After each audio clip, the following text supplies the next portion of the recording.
Welcome back to the Michigan Football Network after a short hiatus of 1 week off, as there's really just not a lot going on right now in the football world. As we all know, it is the off season, and we were grinding pretty hard during the draft and prior or leading up to the draft, I should say. So the exciting offseason happened, the free agency, the draft, and we balls to the wall, I guess is a good way to put it, during that time. And then we decided to take a little break, so we are back now. And today we actually have some pretty big news for you all. Jack Campbell is signing a 4-year contract extension with the Detroit Lions, and obviously everybody's already heard this news by now, I assume. So I feel like this is not like we're not breaking news or anything, obviously, but the unfortunate part is the financials still have not come out, and it's been a bit. It's been a few hours now. I think the news dropped around 2. So almost 4 hours now. We still don't have the actual financial specifics, but we'll see what that is. We do know it's likely to be under the $21 million franchise tag. At least his cap hit will be, simply because you wouldn't turn that down necessarily if you're just going to go ahead and give him $22 million or $23 million next year as a cap hit. So at least we know that much. But with that, the Lions' former first round pick is now going to be with the team for a long time, 4 years to be exact, until 2030, or through the 2030 season, I should say. So we feel pretty good about that. Campbell getting locked up's a big domino to fall. We still have, Gibbs and Laporta and Branch, but obviously this is a good sign with those other deals, which Gibbs is the one I'm really the most worried about, but obviously we're going to talk about that quite a bit as we lead up to it. But his deal could make a big impact depending on when it happens and how much it happens for. But that's a bit down the road. So obviously not too much news other than that in terms of the Jack Campbell extension. But James, what are your thoughts on that? I love the Campbell extension. As you mentioned, we don't know the specifics about how much, and as long as it's under 23 a year, which I'm assuming it is, I'll be happy with it. And I mean, I'm not even going to per se complain at 24, to be honest with you. He is a hell of a player. He's been improving year after year. I feel like he kind of really stood out and took that additional step when Anzalone went out. He wore the green dot well. This is going to be his defense. So it's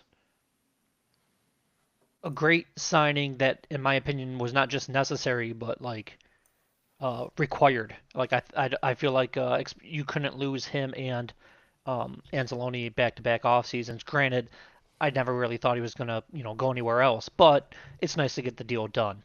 So I know some people were freaking out about the fifth year option not getting accepted, but it's a thing of a past, and I think it was a little over a month ago, or a little less than a month ago, but right around that mark.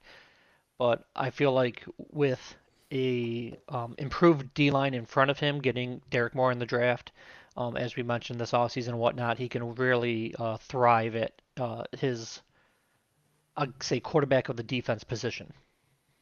Yeah, and I definitely agree. I think Anzalone, leaving in free agency kind of showed that Jack was here to stay. Obviously, they were saying, well, we're not going to go ahead and pay our linebacker room, $50 million, because I mean, you got to remember Derek Barnes has a $10 million per year contract as well. So that would have been, I think Anzalone got around 9 from the Tampa Bay Buccaneers, if I remember correctly. I Something can look it up, something like that.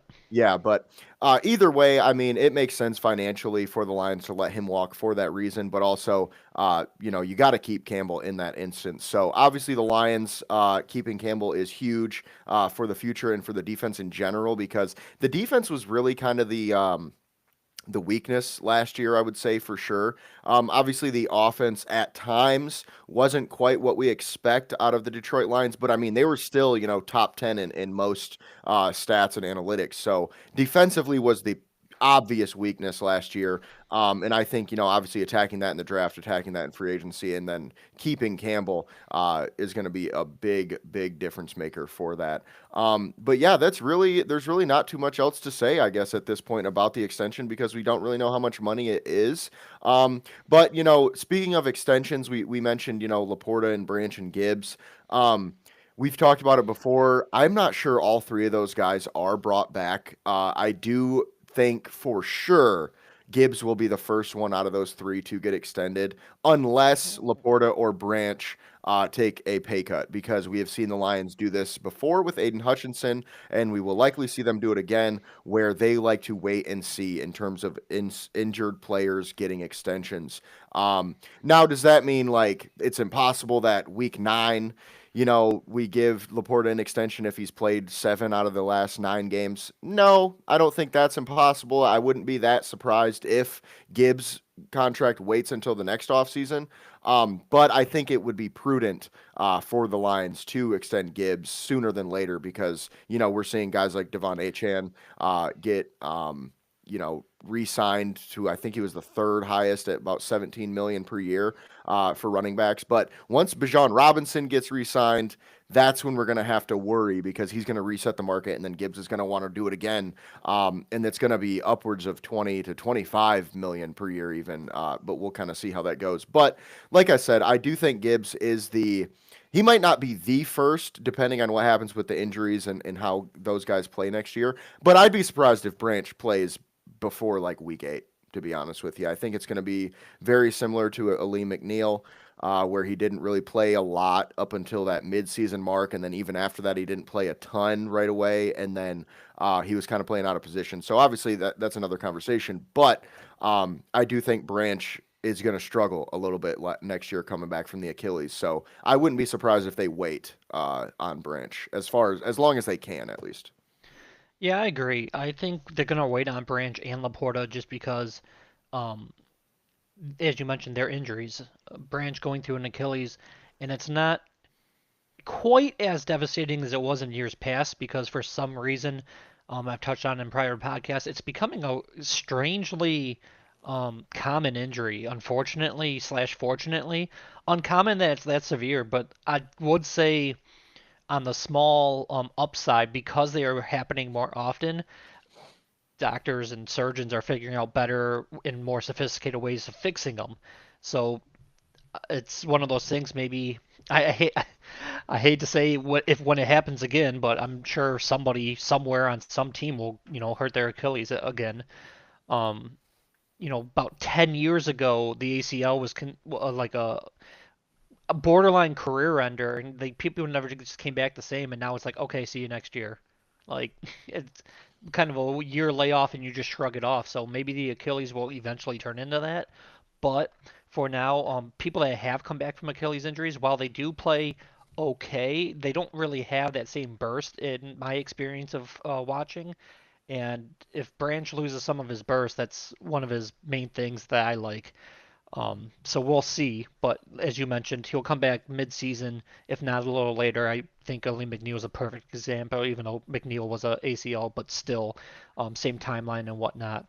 And Laporta had back surgery, and I couldn't find details. I don't know why it's so hush hush about this, about what exactly happened to him. But as we learned from, I almost said Melon Fanwu, Haloti Vaitai, former guard, and Levi Onwuzurike, back injuries tend to linger. And I mean, he's not a trench guy like those guys were, but with him being young, obviously he's taken plenty of hits and whatnot. A very physical player, but I want to see how he plays again with his, I guess, new body, so to speak, to see how he bounces back from back surgery because sometimes those things can linger, and I would want to see what he looks like post surgery before giving him a bunch of money. If he comes back and looks like he used to, he deserves every penny he gets. But I mean, I hope that's the case too. But sight unseen, I can't just hand him over a new contract resetting the tight end market.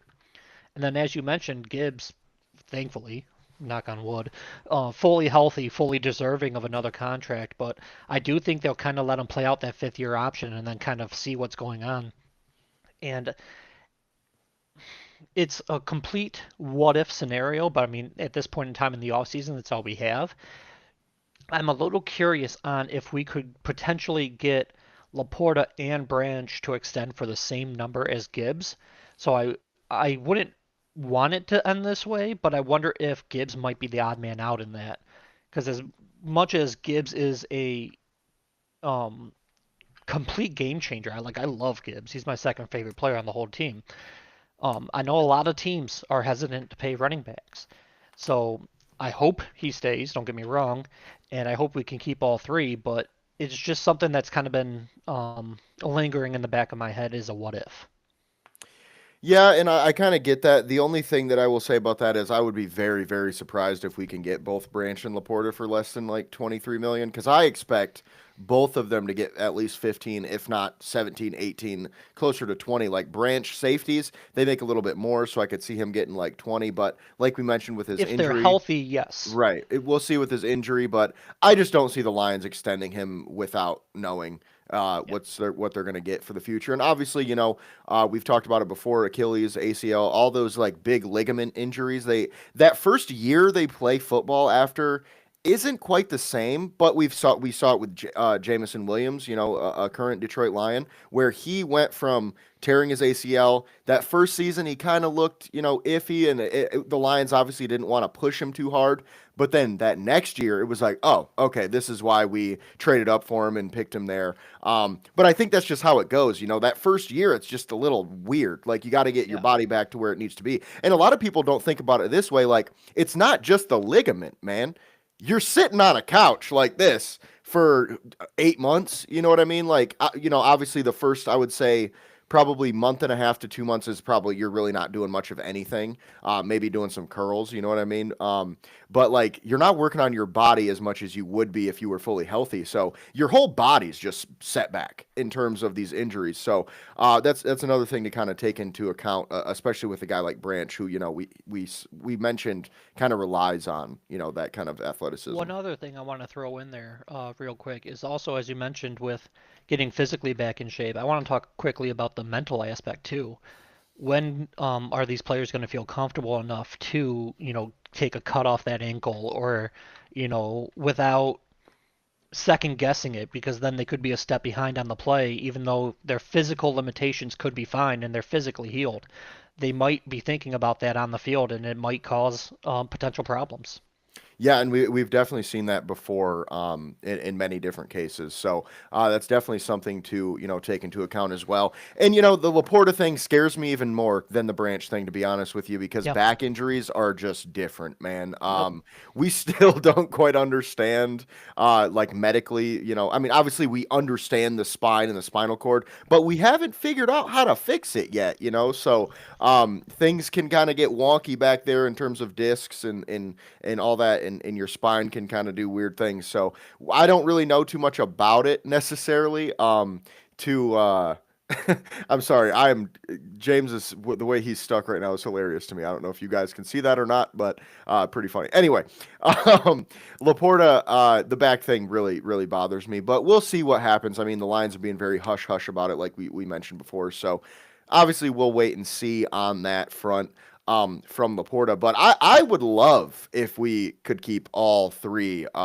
Obviously, I think everybody would. But like you mentioned, there could be an odd man out, and I am going to put my money on Branch if it happens. Obviously, this is all healthy. If everybody's healthy, if Laporta's back thing is a real problem, we're not going to extend him for top money, obviously. So that'll be something down the road. But I do believe Branch would be the most likely to let walk. I could see them letting Laporta walk though, simply because of the Kirby knee stuff. And maybe they feel a tight end's a little bit easier to get since you can, like we did with Laporta, draft one in the mid second round that can be a stud. So we'll kind of see how it plays out, but we'll see. Yeah, especially with Kirby already having his extension, that would be a lot of money to put into the safety position. And I'm not saying there's question marks on all of them because, like I said, Gibbs, I don't want to undersell. He's an amazing player, but not too many running backs in the league right now are making 20 million, and I feel like 20, 21 million is the starting point for any conversation. So if the Lions want to put that amount of resources into the running back position, I'm like, fine, because I do understand. Obviously, he's quite the game changer, but I do think that's a way that you have to talk about if that's the way you want to build your team and whatnot. And then obviously, as we mentioned, Laporta's back, so I feel like all three of them at least have some type of discussion to be had. But I do think if there is that one odd man out, it would also probably be Branch, just because, as I mentioned, Kirby's already getting paid, and if he loses his burst from the Achilles injury, he won't be the same player he was before, unfortunately. Yeah, I definitely agree with you there. One thing I will say is with like running backs, I try to look at it like obviously we have the value of the market and whatever. Personally, when you're a top five player at your position, the value of the market only determines the fact that you're going to be the next guy at the top. You know what I mean? Like that just tells you, oh, you're going to make more than that guy for sure. I feel like, let me ask you this, James. Who's more valuable to this offense, Jahmyr Gibbs or Amon-Ra St. Brown?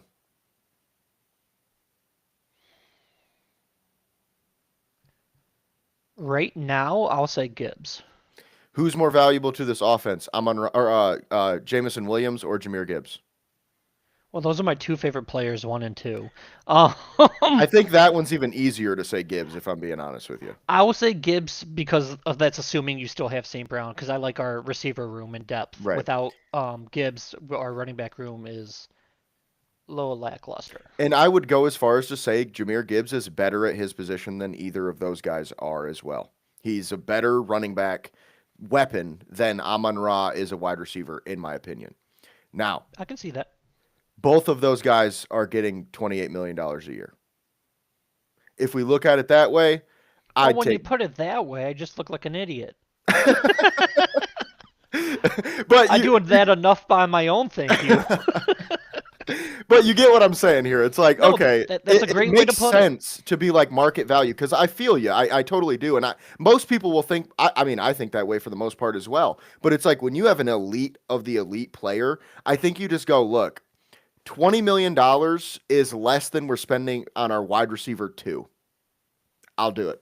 Easy money. Like, in my opinion, if they felt comfortable giving Jamison Williams that much money, you're definitely paying Gibbs just simply because, like, JMO obviously is a weapon, but he's not the weapon Gibbs is. I mean, call me crazy, dude. I think if Jahmyr Gibbs played wide receiver, he would be just as good, if not better, than JMO.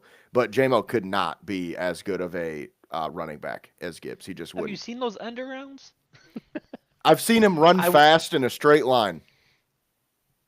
Fair enough.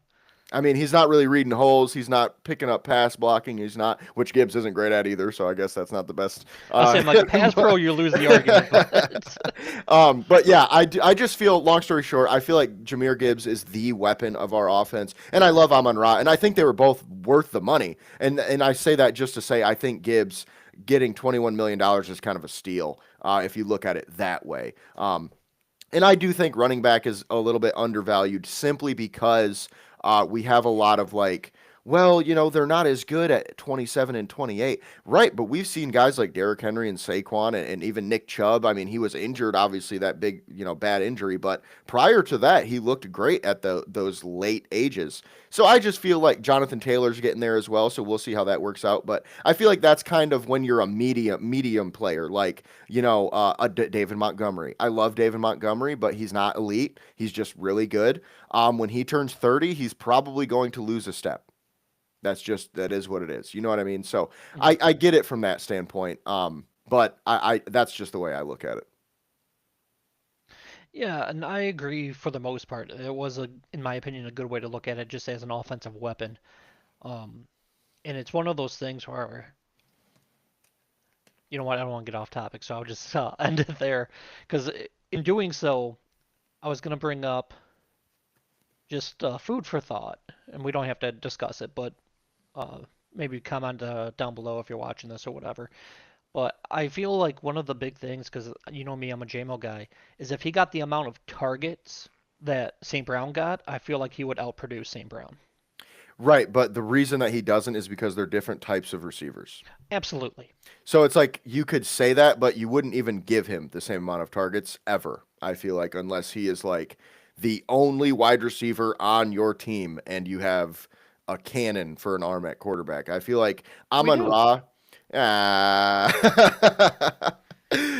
maybe like the camera uh, cannon. But anyway, point being, point being, I just feel like that is a valid point that in a vacuum with the yards per catch and things like that, yes, he would outperform him.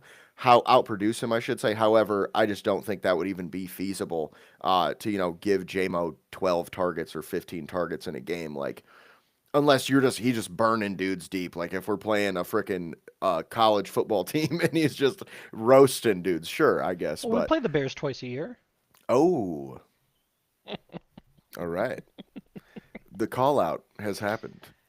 Speaking of that, actually, speaking of who we play, that's a great segue to our next segment here. Before we move on to that, though, Fanatics just had a huge jersey sale. If you didn't get on it, you better get on it now. Don't think the huge sale is going on anymore where you're getting $3 jerseys, but they do always have some sales going.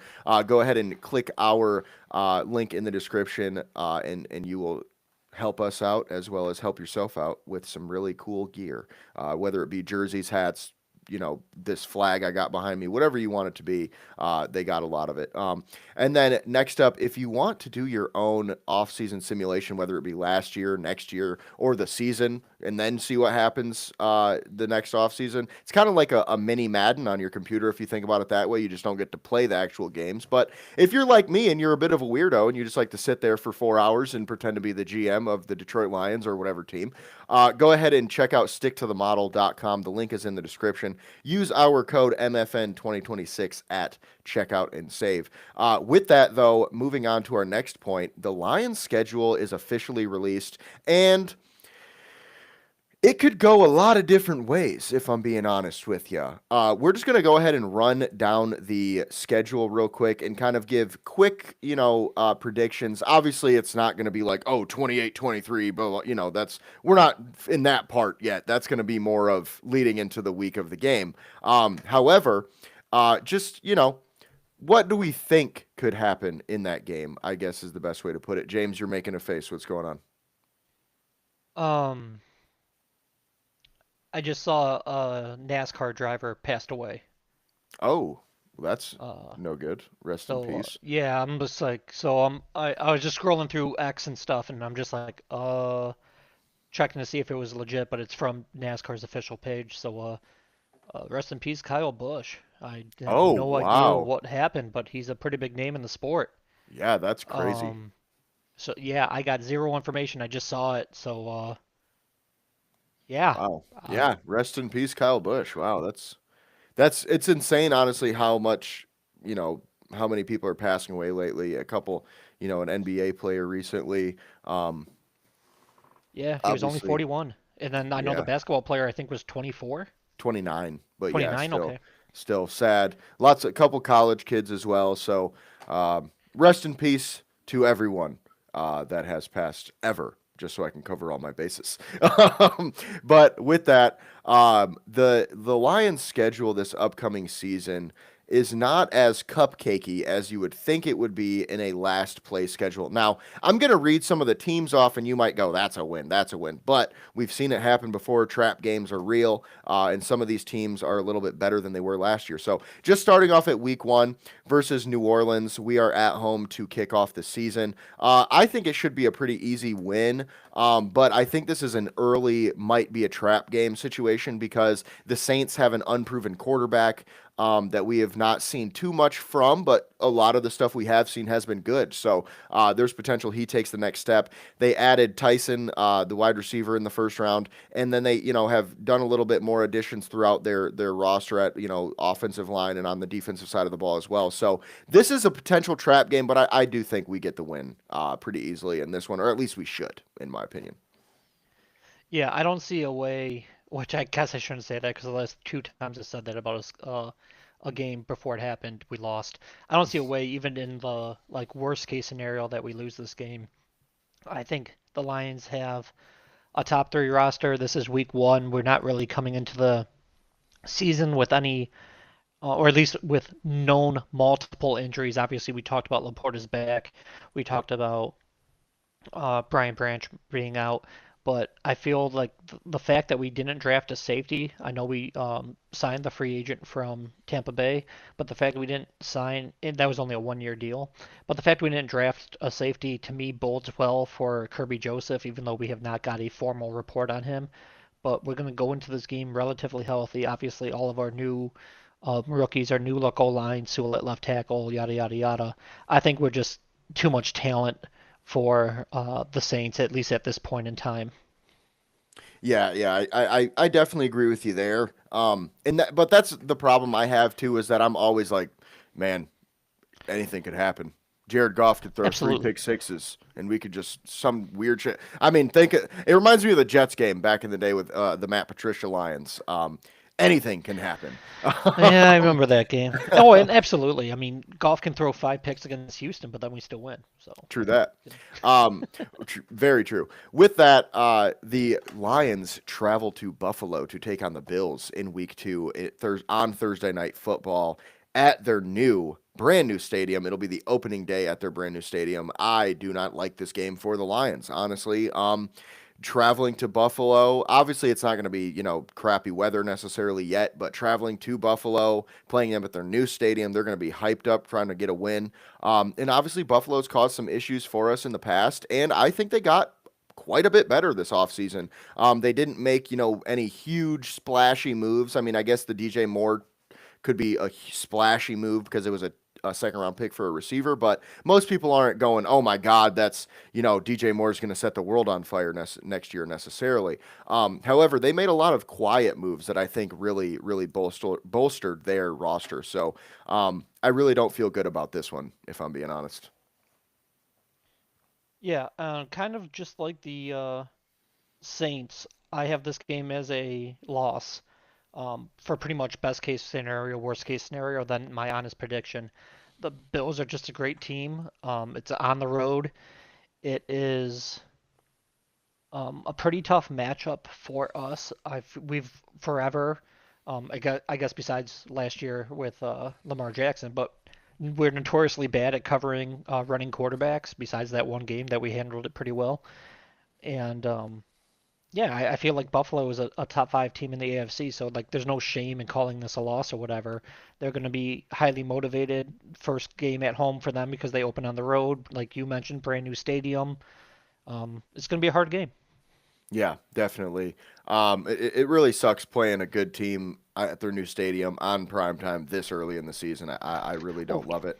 Um, but with that, the next week we have a pretty easy game against the Jets at home. I think this is an easy win, similar to the Saints, though. I do think it could be a trap game. Lots of familiarity, obviously, with Aaron Glenn knowing a lot about our offense. So we could see, a hard fought game. I expect a win, but I wouldn't be that surprised if it's a lower scoring game, just because of the familiarity that we have with each other. So, like I said, should be an easy win. And I'm going to say this a lot about the worst teams that we play, but it might be a trap game. We'll see. Yeah, I don't. To me, I see them very much like the Saints in terms of how they match up with us. I feel this should be an easy win. I think it will be an easy win, but um, I would feel better about it if you didn't mention the Patricia Jets game, 2 minutes ago.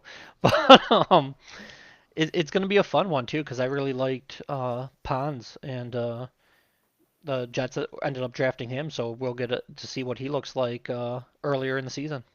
Yeah, and they did a lot of moving around this offseason. So that's kind of why I'm a little worried that this could be even more of a trap game than New Orleans because I feel like they got better. Like their team took more steps forward than New Orleans did, and I think New Orleans still did pretty well. So with that though, the next game we have is at Carolina on Sunday Night Football. So in the first 4 weeks, we have two primetime games. This one though, I feel a lot better about than Buffalo. Obviously, Carolina made the playoffs last season, but I just don't see them as that scary of a team. If I'm being honest, I don't feel like they did. You know, actually, well, their defense, they did quite a bit on defense that made their defense better. So I will say they bolstered that side, but on offense, it doesn't seem like they did a ton.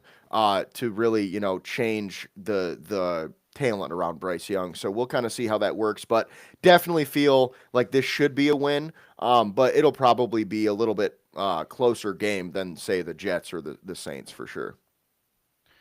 Yeah, I have this one as a win as well. I think we have a pretty easy slash good start to the season. I'm not too worried about the Panthers. It's the day after my birthday, so the Lions are going to be playing for me. They know that too somehow, and They're it all being with in the it locker room like, we got to do it for James. exactly. They'll be like, "Who?" And I'll be like, "Don't worry about it. Just go win." And yeah, I think it could be a DJ Wynham kind of revenge game as well as Cade Mays revenge game. True, So that's a good with point. with it being in prime time, we have a couple of their former guys. I don't think they have ill will, but I mean, any player, it's more fun playing against your former team. It just is. Um, so yeah, so I'll be looking forward to the game, but I'm not sweating it. Yeah, I definitely feel you there. And I mean, I don't know if everybody remembers, but they should because it's similar to that Jets game. Couple times we played the Panthers, it did not look so hot for us in the last few years. So they seem to play us very well. So we'll see how that goes. But the next game is another should be a win. We're at Arizona. This one though, honestly, is I'm gonna say it again, could be a trap game, man. Like they're as long as they keep oh my gosh, I'm spacing on their edge rusher, Joshua. Sweat? Yes, okay, Joshua Sweat. I don't know why I can't remember his last name, but he's looking to get traded. It seems, but if he stays on the roster, their defense is sneaky good, and I think their offense, man, has some real potential. Regardless of who's at quarterback, obviously, if you got a poor quarterback, you're not going to reach the heights. But I think they got a ton of talent over there offensively. So we'll see how it goes. And obviously, Petzing, coming from there, maybe that's a revenge game for him. We could see, I don't know, the Lions might put up 50. We've seen that before. But I wouldn't be surprised if this is like 50-10. But I also wouldn't be surprised if this game's like 35-28 shootout almost, because they do have a lot of talent. It's more of an exciting matchup, in my opinion, than I would think the average fan sees this game because they do have Jeremiah Love. And between, like, obviously it won't be on the field at the same time, but a Love Gibbs matchup is a nice running back duo to look for. And as you mentioned with a Pensing potential revenge game, and he was only here for a year, and I know at least the fans liked him, but Roy Lopez was in Arizona and then came here and then is back in Arizona. So he's going to be going up against, his former team. So I do think all in all, this is going to be a pretty easy win for the Lions, but obviously only time will tell. Yeah, which is funny. Speaking of Roy Lopez, he played against the Lions as a Cardinal, against the Cardinals as a Lion, and then against the Lions as a Cardinal. So pretty cool flippy flop he got to do there over the last few seasons. Which I'm sad, he left. But obviously we didn't really have a chance because he always wanted to be in Arizona. That's just what it was for him. Guarantee ya, he spent the winter in Detroit and was like, I am not doing this again. He's like, Yeah, I'm that's going the home. one move that I wish was different this offseason. But I mean, like as you mentioned, it could have been completely out of Brett Holmes' hands. Yeah, definitely. With that, next up, we are at home versus the Green Bay Packers. This is a huge matchup because the Packers have kind of whooped our ass the last couple times we played them. Not really a fan of playing the Packers at this moment in time, which sucks because I grew up, every time we played the Packers, it was like, here we fricking go again. Aaron Rodgers is going to throw 350 and 5 tutties, and I'm going to have to hear about it on Monday at school. You know what I mean? And then now it's like, well, the last few years, it was like, yeah, Packers ain't shit. We ain't worried about them. Now it's like, oh, okay, they might be nipping at our heels here in terms of the NFC North. So this is a game that I could see going either way, and I kind of see that about all NFC North games all the time anyway. But especially this year because the teams really aren't that separated in talent. I feel like obviously Minnesota's a little bit farther down that rung in terms of talent, but they have a lot of pieces that could take a step to make up for it. So this one I think could go either way, but since it's at home, I do think the Lions will probably take this one, since that's kind of how it seems that these NFC North matchups go. Yeah, I think the Lions are going to win this one for a couple reasons. A, we don't know for sure yet, but there's a chance Michael Parsons isn't back yet. He might be, but that's not a guarantee. And it's kind of with Branch too. He might-ish return. I think this would be the early portion of his window. I wouldn't bet on him playing this game, but I think it's not completely out of the equation. Also, this is a week 7 game at home. Week 6, the Lions have a bye. So the Mhm. Lions will have a full week of rest to prep for this game. I hate early bye weeks, but it is what it is.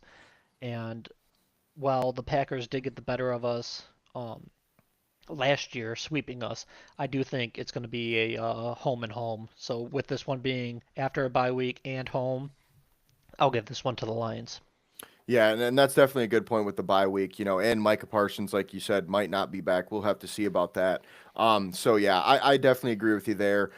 Next up, we are at home against Minnesota. So two back-to-back home games against NFC North opponents, which unfortunately we're going to see the opposite a little bit later in this schedule, which I don't know why the NFL keeps doing that to us, man, but it happens every single year, which I'm sure all NFC North fans feel because they're like, dude, why are we playing all of our freaking division games at the end of the season? Anyway, with that, we play at home against Minnesota, and I feel like this one should be a win. Obviously, they kind of took a step back this year in talent. However, Kyler Murray's coming up there. The biggest problem they've had the last few years is quarterback play.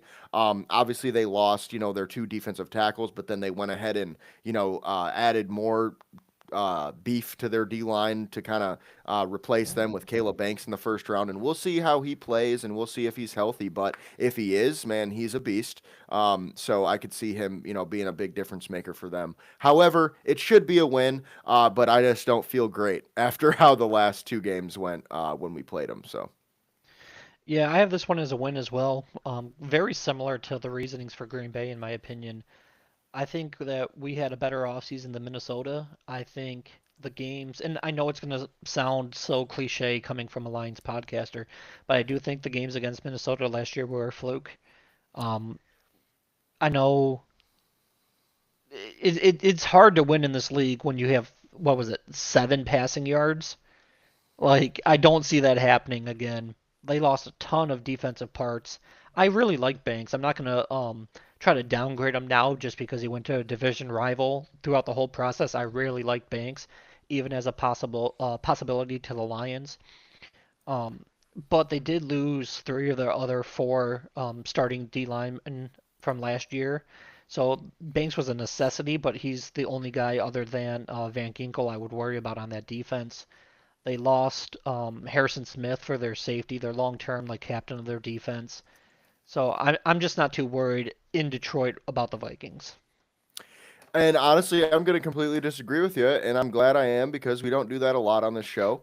But I think the Minnesota Vikings have our freaking number, dude. I just think they do. I think their defensive coordinator knows what to do against our offense, and I think they've just got us figured out right now. And obviously, there's ways that we can, overcome that next year. We'll have to see how that goes. But I think you're kind of down in their defense a little bit too, to be honest with you. Like they've got some real talent. Like obviously they lost some guys this past offseason. However, still have Blake Cashman, who was their number one linebacker last year, who really killed us.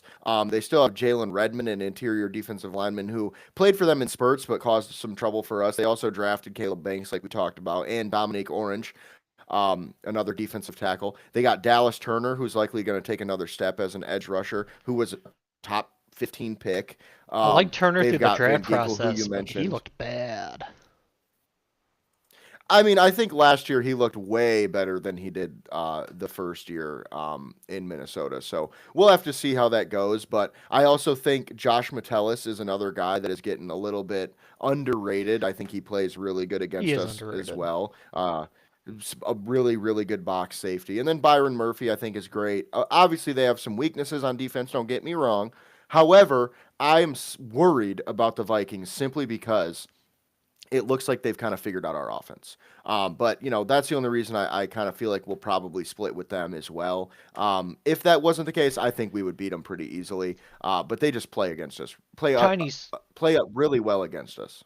tiny spoiler, I do have a splitting. So this one's Yeah, at home, yeah. so So we're on the same wavelength there. And then moving on to our next game, probably the easiest game on the schedule. I personally believe the Miami Dolphins are the worst freaking roster in the NFL, period. I don't think they did really a lot of anything to get better this year. If anything, they did a lot of things to get worse, making a couple trades, letting guys walk, things like that. So Malik Willis obviously adds a little bit of a wrinkle there, but I'm not worried about their receivers. I'm not worried about their defense, like, at all, to be honest. They really don't have anybody over there that I'm like, oh crap, that he's coming to town, and I just feel like it's one of those games that we should win by 40 points, and that's what I think is going to happen. Honestly, I don't see any way that we lose this game. And I know you said earlier, the last few times we've said that we've lost, but I would be willing to bet a lot of money on the Lions in this game, I think.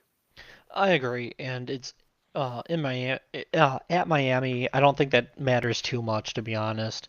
It might even favor us because it's Maybe if it was obviously week one because of the heat that they sometimes have down there, but it's later on in the season. It should be like 72 and beautiful. yeah. And as you mentioned, it's one of my favorite breakdowns when we're talking week to week is how many oh shit players they have. And in the past we can mention Achan plus Hill plus Waddle because that's a ton of speed. And yes, they still have Achan, but they pretty much downgraded at every other spot on the entire team. Um, Once again, we don't cover running quarterbacks that well. Right now, they have Malik Willis. If he's still alive by week 9 to play us, they don't have much of an O line over there. So I agree. This is the easiest schedule or easiest matchup on the schedule, unless we have an injury. Obviously, I don't know if someone goes down weeks 1 through 8. We can have a whole nother story when we're actually in week 9. But as we're sitting here today, I have this one as a win, and so far an 8-1 start for the Lions. Yeah, which is definitely pretty good and something I could definitely see happening. Which we'll kind of talk about a little bit later. What our ceiling, what our most likely, and then our floor. Because with this schedule, I think there's a few different ways it could play out. With that though, next up we have our international game, which counts as a home game, which I personally hate. We shouldn't be losing a game in Ford Field just because you want us to play in Germany. And the NFL actually is making a movement where they can just straight up take as many games from you as they want and make you play internationally. So we'll see how that plays out, but we're taking on the Super Bowl runner-up Patriots in Germany. And this one is going to be a tough game. Obviously, being a Super Bowl team, well, they made it to the Super Bowl, not winning it, but they made it there, which is something the Lions have never done.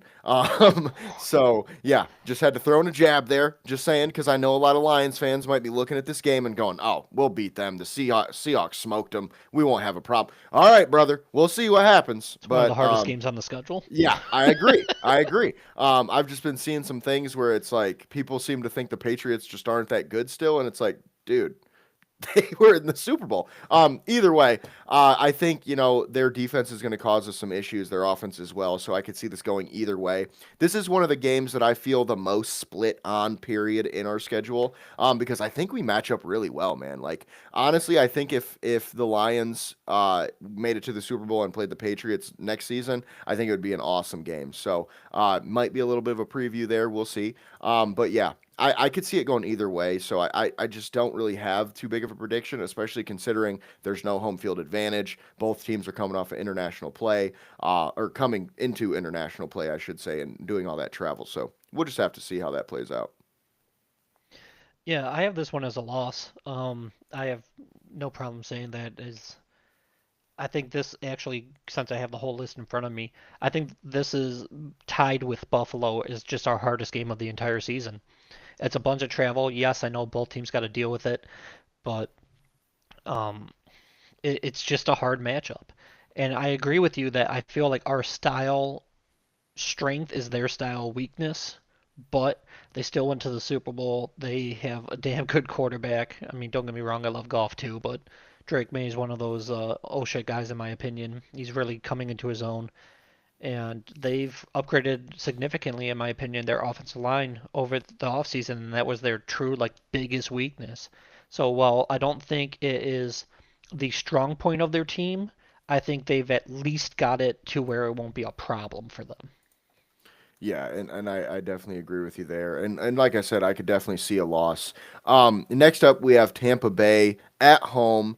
I think this should be a win. I do feel like, Tampa didn't do a ton to get better this offseason. And letting Mike Evans walk, they might have got a little worse. We'll have to see how Ted Hurst plays out. But I think we kind of have their number as of right now. The last time we played them, we beat them, somewhat easily, I would say. And obviously, the Lions and the Bucks always play well against each other. But we'll see how it plays out. But I just think this is going to be a win, in my opinion. I have this one as like a 50-50. I'll call this one a win in terms of my gut, but when we were doing our like highest and then lowest what we could be, this is a flip game that I feel like could escape us. So, if I had to put my 51% into my belief, I would say this should be a win, but I would not be completely surprised because while the Lions have put a direct emphasis on their offensive line this offseason, obviously getting Cade Mays, Blake Miller to reinforce us.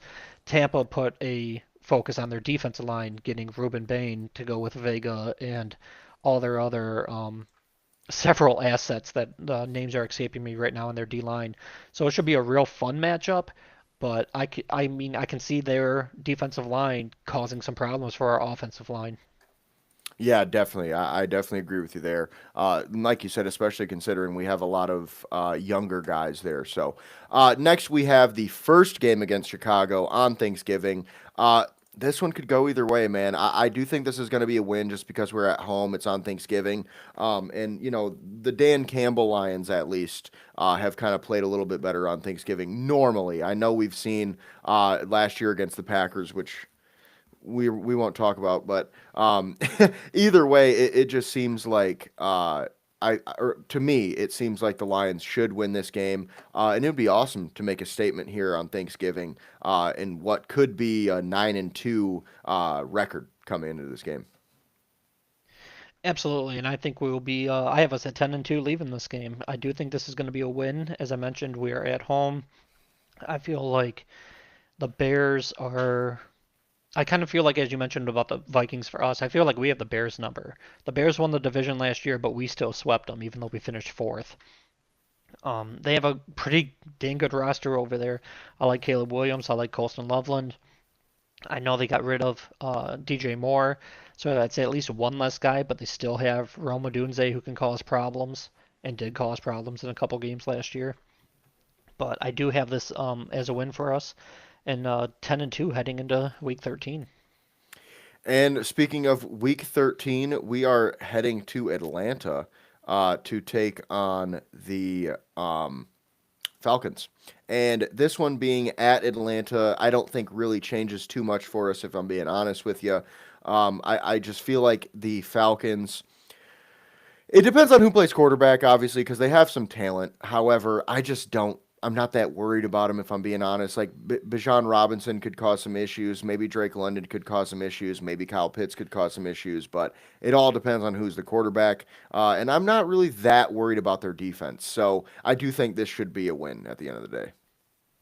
Yeah, I think after having, in my opinion, some much tougher tests with New England, Tampa Bay, and Chicago, I feel like Atlanta, and I don't want to get too cocky, but I feel like Atlanta is kind of an off week for us.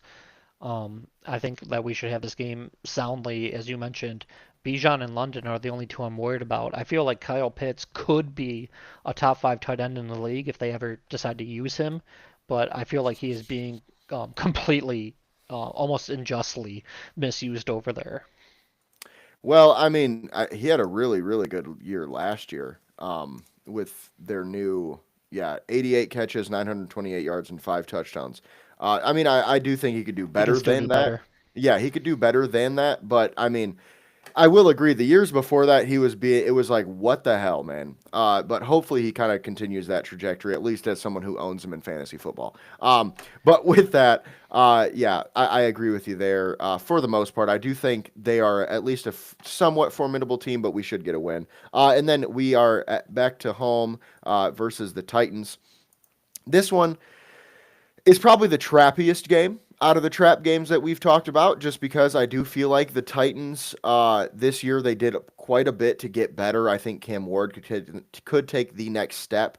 Their defense got better. Their O line got better. I mean, they added, Carnell Tate to their receiving core. They added Wan'Dale Robinson. They did a lot this offseason to help Cam Ward and get better. So I could see this being, 35-17 win, or I could see it being, not the other way around, but I could see us losing a close one if I'm being honest. But I'll go with a win on this one.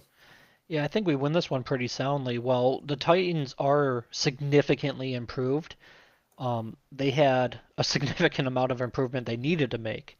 So while I do think they are no longer a pushover, I don't think they'll have a top 10 pick this upcoming draft. I don't think they're good enough to take us on at this point in time.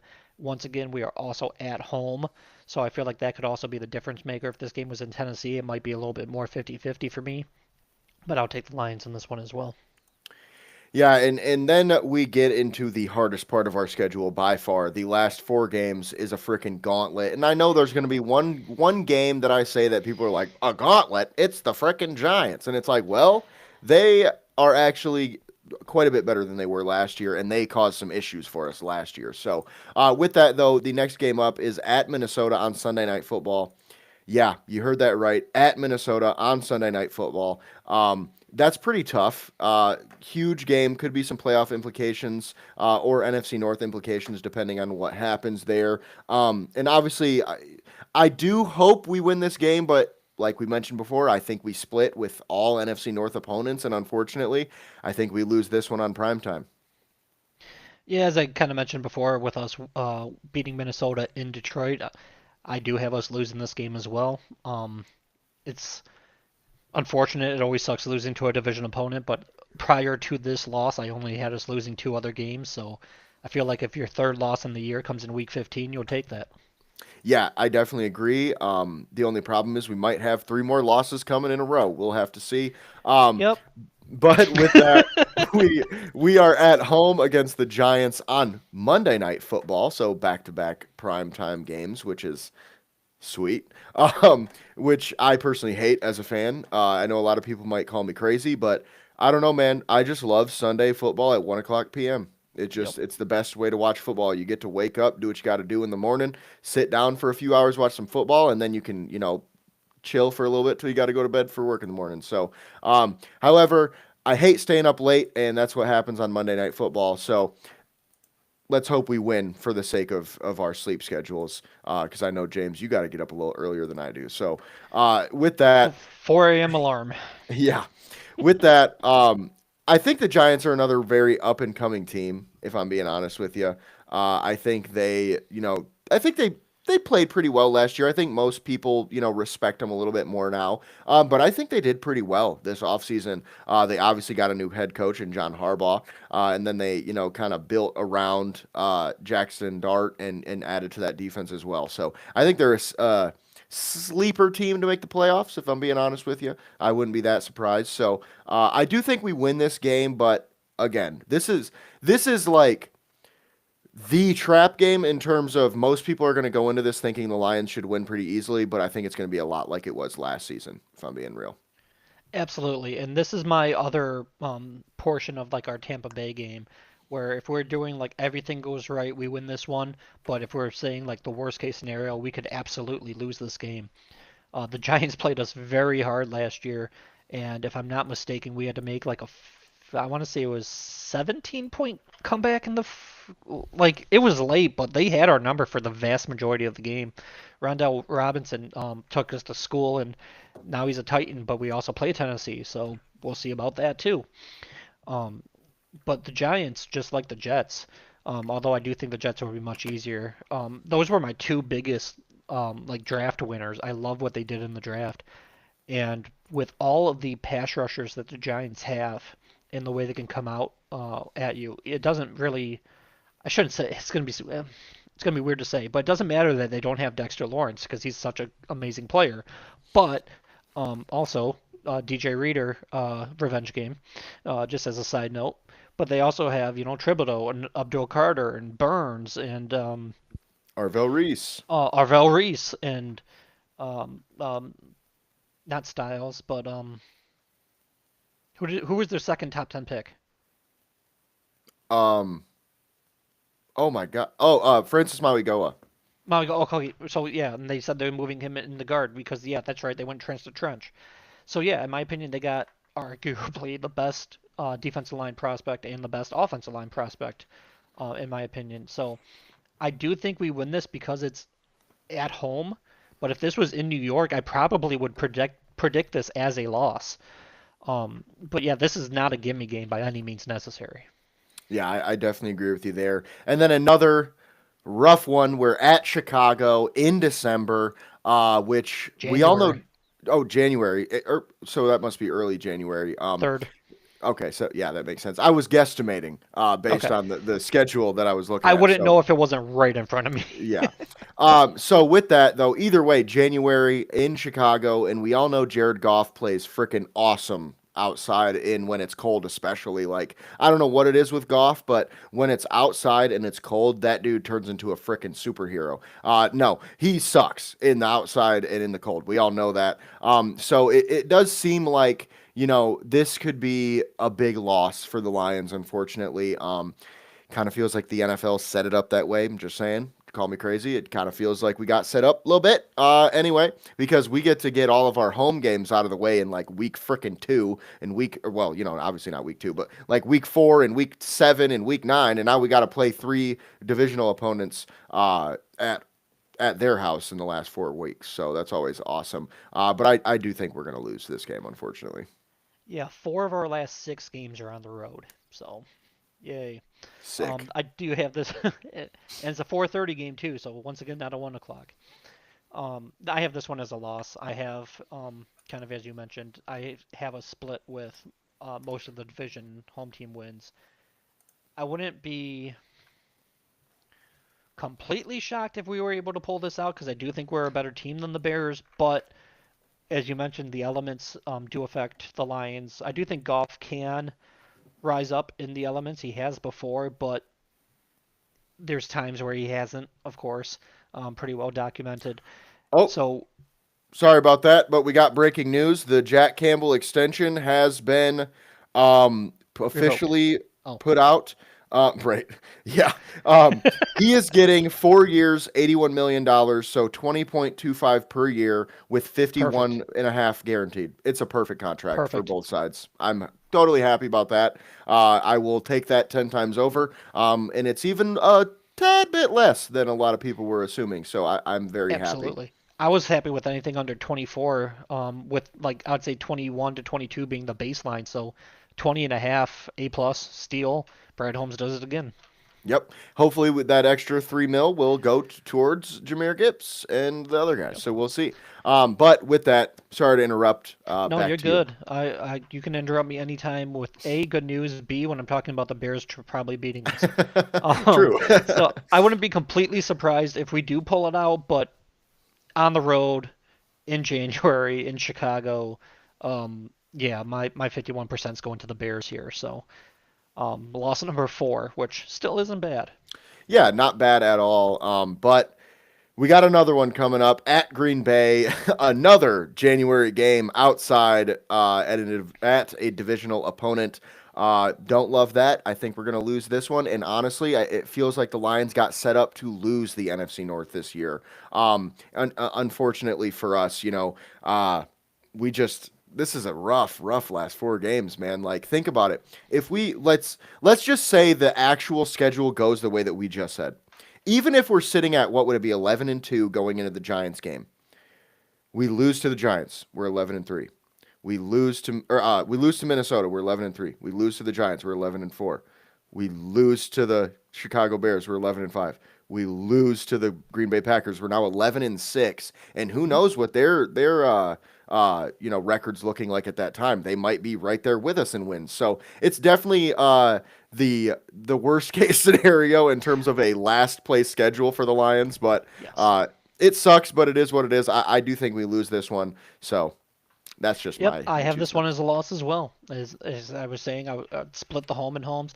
I feel like I know when people were talking about the schedule, and we knew um, months ago what teams we would be playing. I thought we have a legit chance at another 14 to 15 win season. But the way that this is scheduled and put together, as you mentioned, we have a brutal last month of the season, and I have Green Bay as a loss as well. So that would put us at 12-5 with three of our five losses coming in the last month of the season. And then the one other thing I wanted to mention, just because while we do like game by games and we are breaking down like the team strength and weaknesses and how they match up, the one thing I also wanted to mention, because not only is the last month brutal with all of those road games and just overall hard teams, because like I said, the Giants are no pushover. I think it is weeks.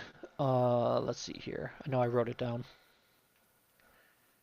Uh, 12, 10 through 12. So let me pull those up real quick. Starting with the New England game. We play New England November 15th, and then Tampa November 22nd, and then the Bears for Thanksgiving November 26th. So we play three games in 11 days, Sweet. and one of those three games is international. So no bye week between, no bye week. Let's see, that starts with for 3 weeks leading up to that. So we play three games and then we go on this tough stretch. So games that I have us winning, like hosting the Bears and versus Tampa.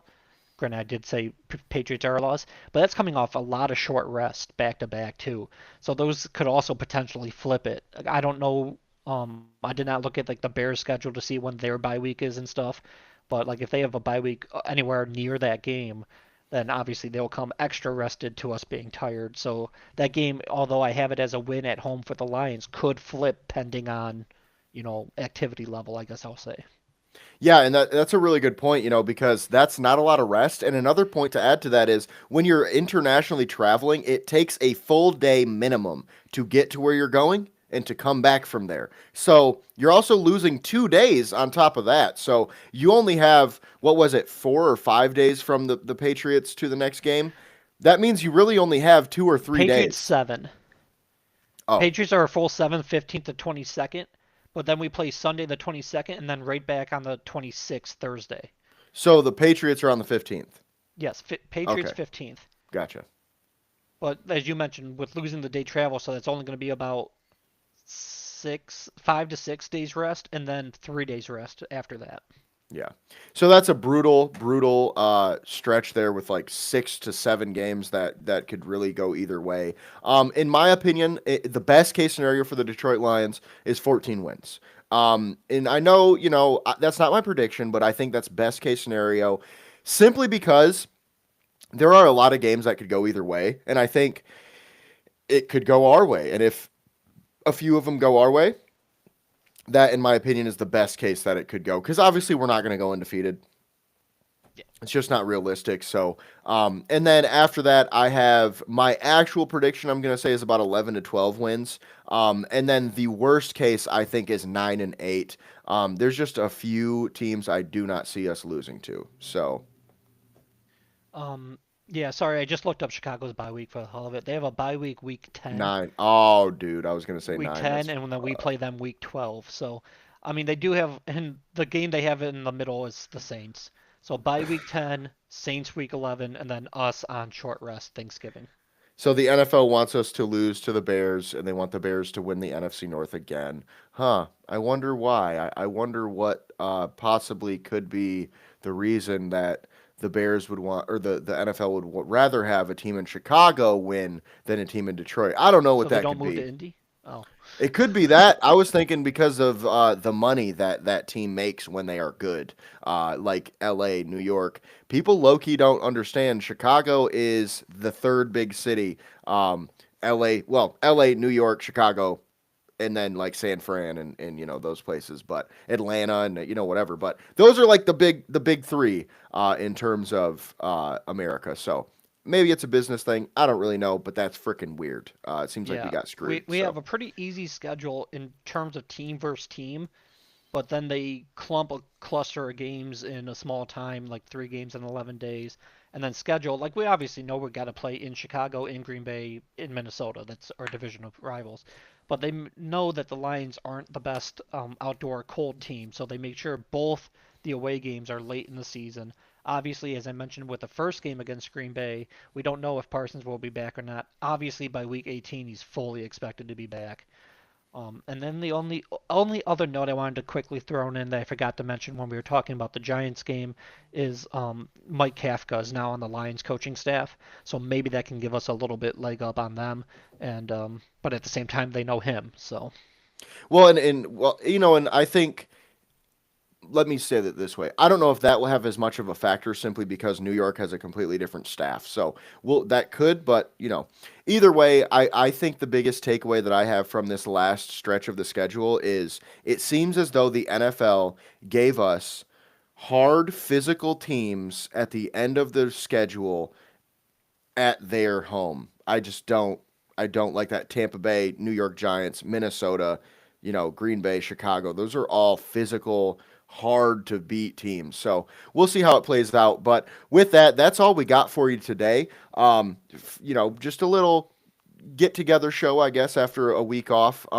But with that, we will probably take next week off again, depending on what happens in terms of news and everything like that. Just because, like, look, man, if there's nothing to say, why would we say it? It just doesn't make sense. But with that, we may see you guys next week. We may not, depending. If Sam Laporta gets an extension or whoever, we will be back. But with that, as always, links are in the description for Fanatics and StickToTheModel.com. Check those out. You can find me at JSoSweet. You can find James at Gullet_James, and you can find us both at MIFB Network and MichiganFootballNetwork.com. And with that, we appreciate you guys for watching, and we will see you on the next one.